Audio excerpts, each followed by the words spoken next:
I see Thomas Turner out there. Thomas opened a restaurant and so does Sopa.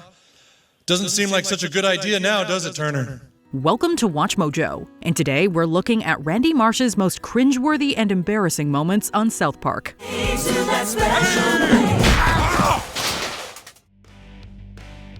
Number 20. Being confronted about Stan's future self. To ensure that his son doesn't go down a dark path, Randy and his wife Sharon hire an actor to play a future version of Stan. It doesn't take Stan too long to become aware of the ruse, and so he confronts his parents about it. I'm going to cut off my hand. If he is my future self, then his hand will disappear. Randy panics, and when Stan decides to test out if the man really is his future self, Randy does the unthinkable. Turns out this was a trick on Stan's part, and Randy is left trying to reverse the damage. Not the most reliable client.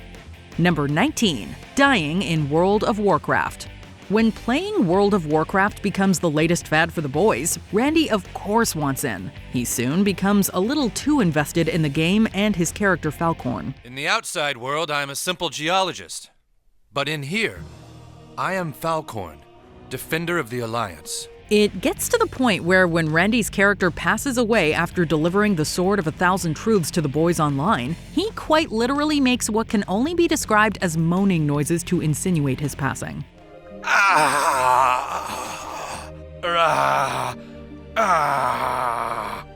The Blizzard executives can only awkwardly look on as Falcorn dies. We would probably feel awkward if we were in the room with them, but as viewers, it is pure comedy gold. Number 18. Spewing crap. A new but rather unhygienic phenomenon has taken over the town. Of course, it can't really be a phenomenon unless Randy takes part. It doesn't work that way, son. Yeah, it does. No, it doesn't. Yeah, it does. Randy, alongside several other citizens of South Park, can at several points be seen literally spewing crap out of their mouths. And when the crap does fall, no one really knows what to say or how to react. We're just surprised at how long it took for Randy and the other townsfolk to realize how ridiculous this practice was, and that they even decided to get into it in the first place. Number 17. Failing at Guitar Hero. Seeing the boys' interest in Guitar Hero, Randy is excited to show them his skills when it comes to playing a real guitar. When the boys aggressively shrug him off, he can only walk away with his head down in dismay. But this is real. Real guitars are for old people. Do you mind, sir? We want to watch Stan and Kyle play. But the real awkward moment comes when no one's around. Dressed in nothing but his underwear, he decides to try his hand at the video game in the middle of the night. Because it's his first time, it goes just about as bad as one would expect. As the boos from the virtual crowd grow and Randy is unable to hit any of the keys at the right time, it's all encapsulated by a final message from the game. Poor Randy. Number 16. Informing Stan about true crime shows. Randy and Sharon are just one of many couples across the town of South Park who have become enamored with watching true crime shows, most notably due to how explicit they are in nature. When the children fear for their parents' lives after one particular incident, they decide to lock their parents' access to these shows. Randy immediately confronts Stan about this, but it's the way he does this that has us either laughing or completely speechless. Being unclothed, crouched down to not reveal anything below, and whispering aggressively at Stan all makes for a rather bizarre situation. Number 15. Trying to enter the marijuana dispensary. In Season 14's Medicinal Fried Chicken, Randy goes to great lengths in order to get a doctor referral to purchase medicinal marijuana. Just gonna get a little bit of cancer, Stan. Although he's eventually able to get his hands on some after contracting cancer, his testicles soon grow exponentially, to the point where he can't even enter the marijuana dispensary. While we can't show the incident in its entirety, what ensues during a visit to the store is an awkward situation where Randy literally attempts to push his testicles through the entrance in order to enter the store. As it all happens, the store clerk is left watching incredulously. And if that wasn't cringeworthy enough, Randy begs him to come outside so that he can buy the marijuana, but due to store policy, he does not comply. Number 14. Starting COVID-19. Leave it to the South Park creators to come up with the scenario for how COVID-19 started. Yes, we've been able to trace the virus and confirm that it did in fact come from a seedy part of China. Ha! Told ya! And in fact, we've pinpointed the virus to a certain bat in Wuhan. A bat in Wuhan. Upon hearing a news report, Randy puts two and two together, realizing that because of one, how should we put it, indecent act, he brought upon the coronavirus. He naturally finds himself in quite the predicament. And if things couldn't get more awkward, it turns out it was another indecent act that truly caused the pandemic, which was carried out by none other than Randy himself. Bat or pangolin, Randy is overcome with guilt as a result of the damage he's caused. Number 13, his appearance in Stan's class. As we'll discuss in further detail later in this video, Randy likes to imbibe. This has gotten him into trouble on several occasions, and this instance was no exception. After killing time at the local bar, $2 margaritas, during the boys' karate class, he gets stopped by the police while driving the boys home. License and registration, please. What seems to be the officer problem? He fails to comply with any of the officer's instructions and gets booked. And if it couldn't get more embarrassing for Randy and Stan, the former is asked to make an appearance at South Park Elementary to speak about the dangers of drunk driving. It goes terribly, and Garrison only makes matters worse. I think we've all learned an important lesson, haven't we, class? If you don't make the right choices in life, you could end up being a big loser like Stan's dad. Number 12, crashing a Broadway musical dressed as Spider-Man. In season 15's Broadway Brodown, Randy's latest obsession is with Broadway musicals. Witnessing the psychological effects these shows can have on women, Randy decides to produce a show of his own. It all comes to a halt when he finds out that his daughter Shelley is going on a date and seeing Wicked. Knowing the implications, Randy decides to put a halt to the show. How, you might ask? It's time to put an end to Broadway once and for all. By dressing up as Spider-Man and wrecking absolute chaos, of course. In the end, Randy is just left hanging on a rope while everyone leaves the theater. Sorry, folks, we're in a hold. We're in a hold.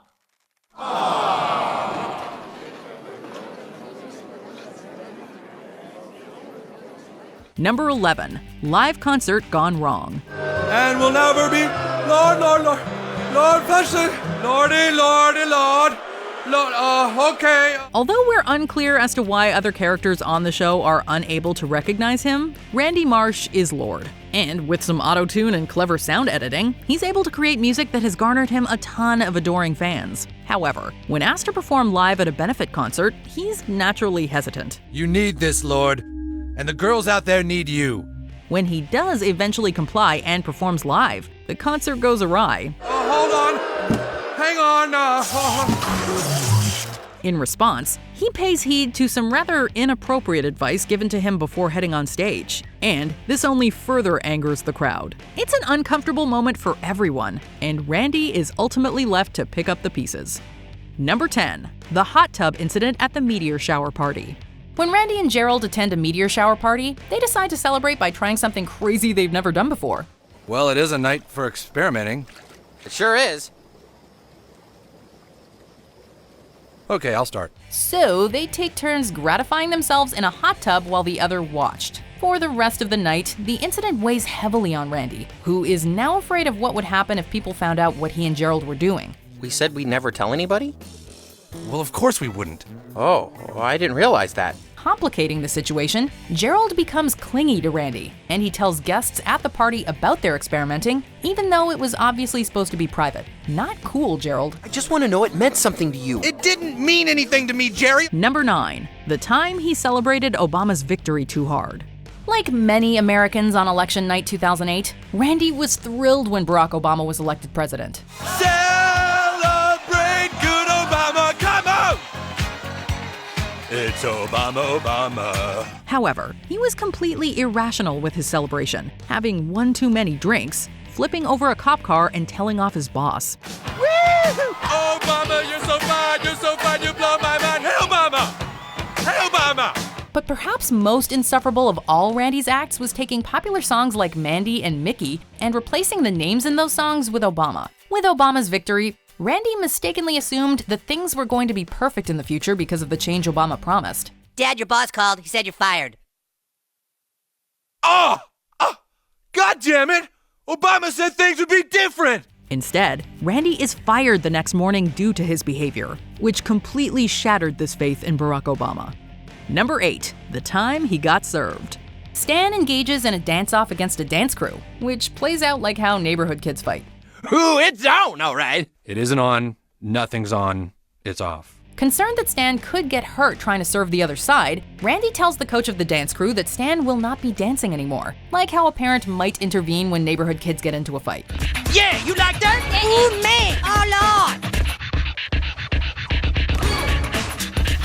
Ooh, he is getting served! The coach, however, responds by challenging Randy to a dance-off and serving Randy so hard he winds up in the hospital. This is probably the only example on this list where Randy acted reasonably. His dancing was so fast, I couldn't do anything. His moves were so original, so inventive. Number 7. His run-in with a Mormon family. After talking to a Mormon kid from school, Stan has questions for Randy about religion. Let me handle this, Sharon. You gotta put these cult people in their place or else they never stop. Uncomfortable with the subject matter, Randy heads over to the Mormon kid's house to berate his father. However, when Randy discovers how wonderfully pleasant this Mormon family is, he decides to convert his whole family to the Mormon faith, so they can be just as happy. Isn't this great, you guys? Our first family home evening.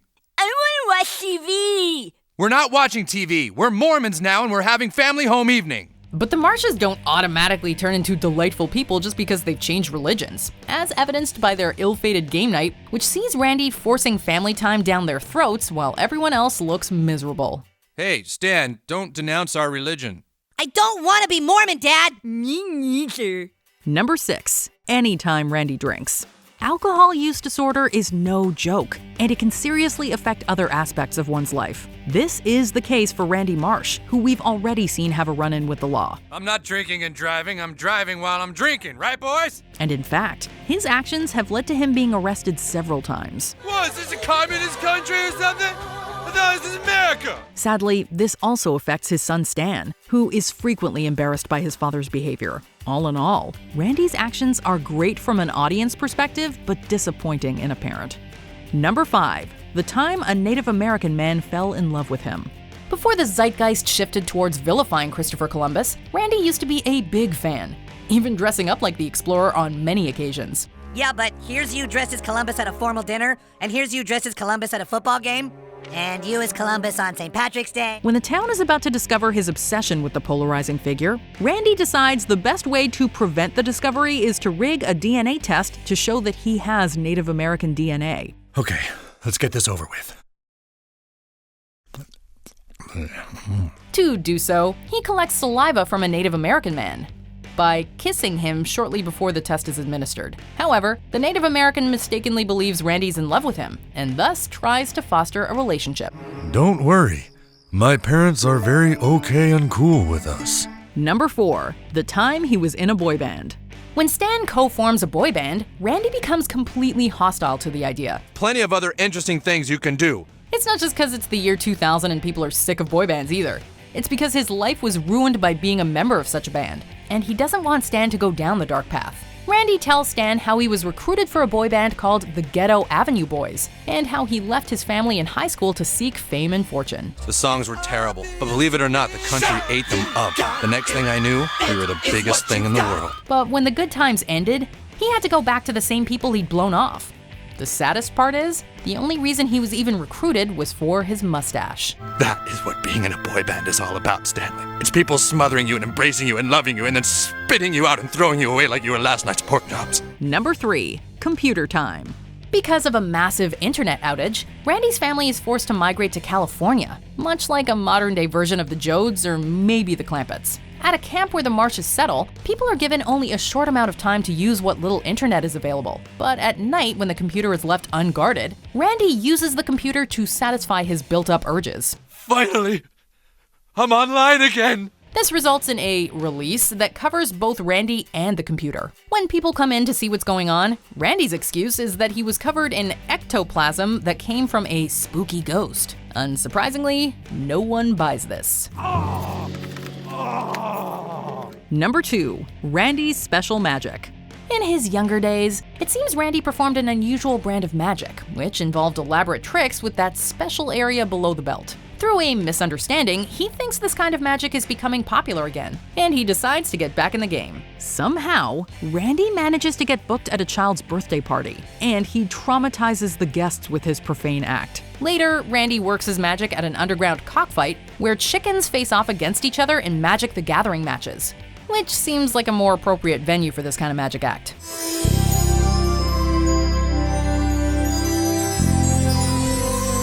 It's just another example of Randy getting obsessed with something weird and throwing himself into it completely. Before we continue, be sure to subscribe to our channel and ring the bell to get notified about our latest videos. You have the option to be notified for occasional videos or all of them. If you're on your phone, make sure you go into your settings and switch on notifications. Number 1. The Wheel of Fortune Puzzle. Game show fails are embarrassing enough for contestants, but it's even worse when racial slurs are involved. When Randy is participating in the bonus round of Wheel of Fortune, all he has to do to win is fill in the A for the word naggers. Well, I know it, but I don't think I should say it. 5 seconds, Mr. Marsh. All right, I'd like to solve the puzzle. But because this is South Park, Randy picks the worst possible wrong vowel, making him not only look like an idiot, but also a giant racist.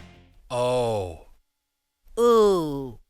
Oh, naggers, of course. Naggers. Right. Had Randy spent just a couple of seconds longer, he might have relaxed and solved the puzzle. But because of the pressure, all he was left with was a quiet ride home with his family where he tried to explain himself. At least we had a fun trip, huh, gang? Which Randy moment made you cringe? Let us know in the comments. Did you enjoy this video? Check out these other clips from WatchMojo, and be sure to subscribe and ring the bell to be notified about our latest videos.